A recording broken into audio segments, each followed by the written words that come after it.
സുഹൃത്തുക്കളെ, മലപ്പുറം ജില്ലയിലെ ഒരു അധ്യാപക സംഘം സഞ്ചരിച്ചിരുന്ന വാഹനം വാൽപ്പാറയിൽ വെച്ച് ഉണ്ടായ അപകടം നമ്മളിൽ നിന്നും ആരും മറന്നിട്ടില്ല.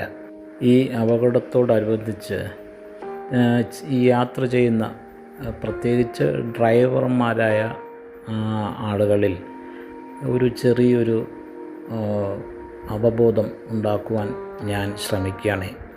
ചുരം കയറുന്നതിനേക്കാൾ സാഹസികവും അപകടം നിറഞ്ഞതുമാണ് ചുരം ഇറങ്ങുന്നത്. എന്നാൽ നിർഭാഗ്യവശാൽ ഇന്നത്തെ പല ഡ്രൈവർമാർക്കും, പ്രത്യേകിച്ച് പുതിയ തലമുറ, ഇതിൻ്റെ ഗൗരവം മനസ്സിലാക്കാതെയാണ് വാഹനം കൈകാര്യം ചെയ്യുന്നത്.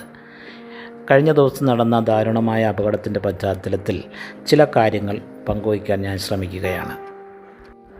ഒന്ന് ഓർക്കുക, നാം ഏത് ഗിയറിലാണോ നമ്മൾ ആ കയറ്റം കയറിയത്, അതേ ഗിയറിൽ തന്നെ വേണം ഇറക്കവും ഇറങ്ങാൻ. ഇറക്കങ്ങളിൽ വാഹനം നിയന്ത്രിക്കാൻ ഗിയറുകളെ ഉപയോഗിക്കുന്നതിന് പകരം തുടർച്ചയായി ബ്രേക്ക് ഉപയോഗിക്കുന്നത് അതീവ അപകടകരമാണ്. അതിൻ്റെ കാരണങ്ങൾ ഞാനിനി പറയാം. Brake failure. വലിയ ഇറക്കങ്ങളിൽ തുടർച്ചയായി ബ്രേക്ക് ഉപയോഗിക്കുമ്പോൾ ബ്രേക്ക് ഡ്രം അമിതമായി ചൂടാകുന്നു. ഓവർ ഹീറ്റിംഗ് എന്ന് പറയും. ഇത് ബ്രേക്ക് ലൈനറുകൾ ഹാർഡാകാനും തന്മൂലം ബ്രേക്കിൻ്റെ കാര്യക്ഷമത പൂർണ്ണമായും നഷ്ടപ്പെടാനും കാരണമാകുന്നു. അതേസമയം എൻജിൻ ബ്രേക്കിംഗ് സിസ്റ്റം. ചെറിയ ഗിയറിൽ ഇറങ്ങുമ്പോൾ എൻജിൻ തന്നെ വാഹനത്തിൻ്റെ വേഗത നിയന്ത്രിക്കും. ഇതിനെയാണ് എൻജിൻ ബ്രേക്കിംഗ് എന്ന് പറയുന്നത്.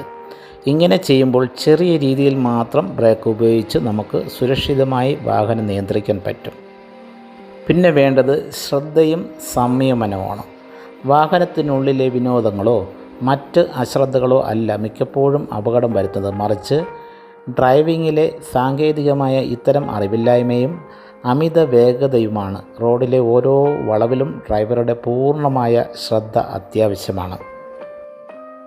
പുതുതലമുറ ഡ്രൈവർമാരോട് പറയാനുള്ളത് ഒന്നേ ഉള്ളൂ: റോഡിലെ നിയമങ്ങളും ഡ്രൈവിങ്ങിലെ അടിസ്ഥാന കാര്യങ്ങളും പാലിക്കുന്നത് നിങ്ങളുടെയും മറ്റുള്ളവരുടെയും ജീവൻ രക്ഷിക്കാനാണ്. ഒരു നിമിഷത്തെ അശ്രദ്ധയോ അറിവില്ലായ്മയോ കൊണ്ട് ഇല്ലാതാകുന്നത് പല കുടുംബങ്ങളുടെയും പ്രതീക്ഷകളാണ്. ഈ അവസരത്തിൽ കഴിഞ്ഞ ദിവസം അപകടത്തിൽപ്പെട്ട പ്രിയപ്പെട്ടവർക്ക് ആദരാഞ്ജലി അർപ്പിക്കുന്നതോടൊപ്പം ഈ ഒരു മെസ്സേജ് ആർക്കെങ്കിലും ഉപകാരപ്പെടട്ടെ എന്ന് ആശിക്കുന്നു. കഴിവതും ഷെയർ ചെയ്ത് മറ്റുള്ളവരും കൂടെ എത്തിക്കാൻ പരമാവധി ശ്രമിക്കണമെന്ന് അപേക്ഷിക്കുന്നു. Thank you.